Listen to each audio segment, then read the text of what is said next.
ঘরের টাকা ঘরে রেখেই যে আমরা কিভাবে উন্নতি করতে পারি, সামনের দিনগুলো আমরা কিভাবে ভালো থাকতে পারি সেই কয়েকটা টিপস দেখাবো আজকে। আসসালামু আলাইকুম, কেমন আছো সবাই? নতুন দিনে নতুন আরও একটা ভিডিও নিয়ে চলে আসলাম। এই তো আমি চলে এসেছিলাম আমার বোনের বাসায়। বোনের বাসায় এসে কয়েকদিন থাকলাম, অনেকটা অসুস্থ ছিলাম এজন্যে। এদিকে দেখিয়ে দিতেছি, ওইটা আমার সামনেরটা আমার ভাইয়ের বাসা, তার পাশেই আমার দোতলা বিল্ডিং। ওইখান থেকে আমরা কিছু কিছু টাকা রুম ভাড়া পাই আর কি, আমাদের আর কি সংসারটা কোনো রকম চলে যায়। এটা হচ্ছে আমার বোনের রান্নাঘর। রান্নাঘরে রান্না টান্না হয়ে গেছে সকালবেলার পরে আমি একটু ভিডিওটা করে নিলাম। এইটা হচ্ছে তার পিছনের বারান্দা। এইখানটা হচ্ছে আমার ভাইয়ের এই তো একচালা করে যে ঘর দিয়ে দিছে, সব ভাড়া। এখানে আমার ভাই প্রায় 3 লাখ টাকার মতো রুম ভাড়া উঠায়। সেইখানে আমার মায়ের কাছ থেকে আমরা জায়গা পাইছি, বাবার কাছ থেকে যেরকম মেয়েরা পায় সেই রকমই জায়গা পেয়ে আমরা কিছু আর কি ইনভেস্ট করছি, ঘর করছি, যাতে আমাদের সন্তান বাচ্চারাও অনেক তার বাচ্চারাও আর কি একের পর এক বাচ্চারা পেতেই থাকবে এখান থেকে টাকা। ঘর দেওয়া এমন একটা জায়গাতে, ঘর দেওয়া এমন একটা কাজ যেইটার থেকে আমরা সব সময় টাকাটা পাবো। রুম ভাড়া কখনো খালি যায় না। অনেক মানুষ আছে ঘর ভরা থাকলেও বলে যে খালি হলে আমাকে দিও, এরকম করে রুমটা আর কি ভরাই থাকে। এটা আমার ভাইয়ের বাসা। উপরতলায় ছোট ভাই থাকে, নিচতলায় আমার বড় ভাই থাকে।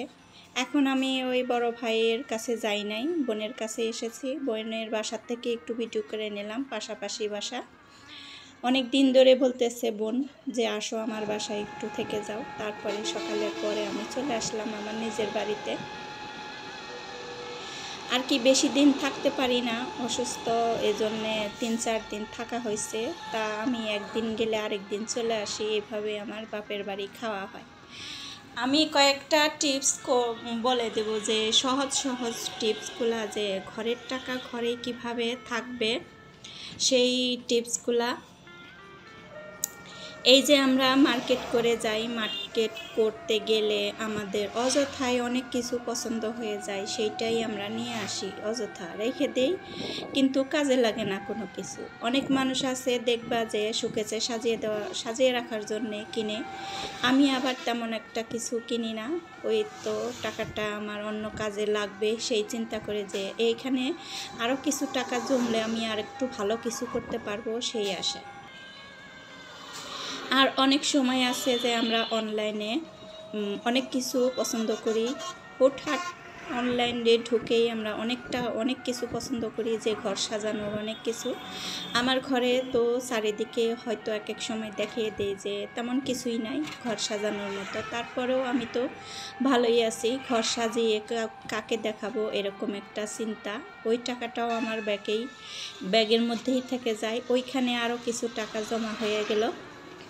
এইভাবে করে আমরা অনেক টাকায় ঘরের মধ্যেই রাখতে পারি। বাজার করতে গেলে আমরা অনেক সময় সস্তায় যেটা হয় ওইটা আমরা কিনবো, বেশি দামি কিছু কিনতে গেলে এটা টাকা বেশি লাগে। এরকম কিছু কিছু টিপস আছে, টিপসগুলো আমরা যদি মেনে চলি তাহলে কিন্তু ঘরের টাকা ঘরেই থেকে যায়। আর দেখো, এই তো বাসায় চলে এসে আমি তো রান্নাবান্নার আয়োজন করে দিছি। রান্নার তো ছিল না কিছুই, ফ্রিজে আমি তো সবজিগুলা কেটে, শাপলা কেটে, তারপরে লাউ, চিংড়ি মাছ সব রেডি ছিল। আইসে শুধু বের করে আমি রান্না বসিয়ে দিছি, ভাতটা বসিয়ে দিছি এইখানে। তারপরে একটু চুলাটা অনেক দিন ধরে 3-4 দিন ধরে মোছা হয় না, আমি যাওয়ার সময় একটু মোছা দিয়ে রেখে গেছিলাম।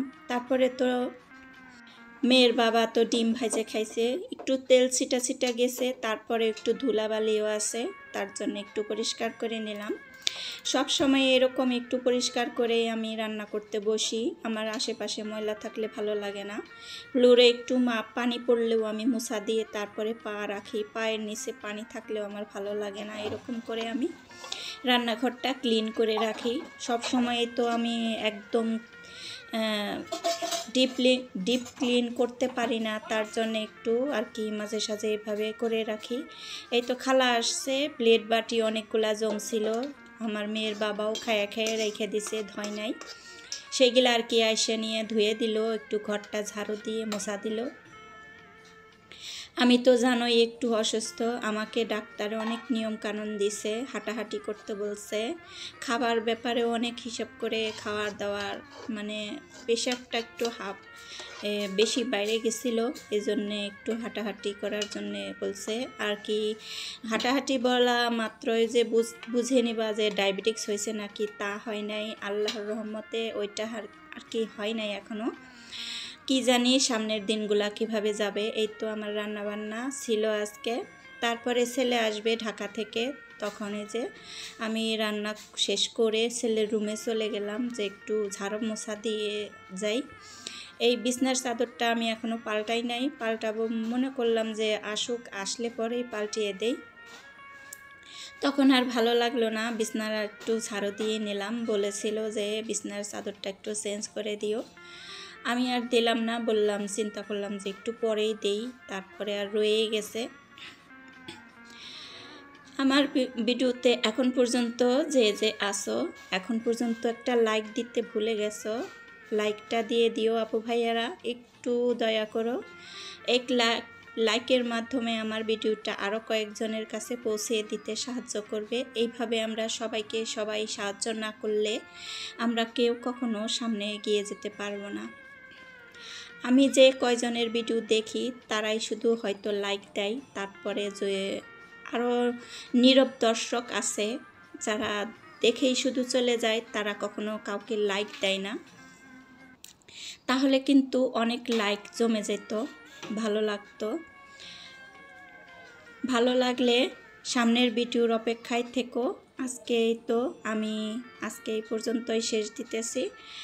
আমাদের তো টাকা পয়সা অনেক প্রয়োজন, মধ্যবিত্ত পরিবারের প্রয়োজন ছাড়া আর কিছুই না। আমাদের অনেক দরকার পড়ে, অনেক সময় অনেক বিপদ আপদের জন্য টাকা জমা করে রাখা উচিত। এইভাবে যদি আমরা কিছু সেভ না করি তাহলে আমাদের কিন্তু সামনের দিনগুলো অনেক কষ্টের দিন হবে। আর আমাদের মধ্যেই আছে সব কিছু, আমরা যদি খরচ করি তাহলে খরচ হয়ে যাবে, আর যদি রেখে দিই তাহলে থাকবে। আর ভবিষ্যতের জন্য আমরা টাকা জমা করব, যদি মাসের প্রথমে আমরা টাকা জমা করতে পারি তাহলে তো ভালোই। আজকে এই পর্যন্তই।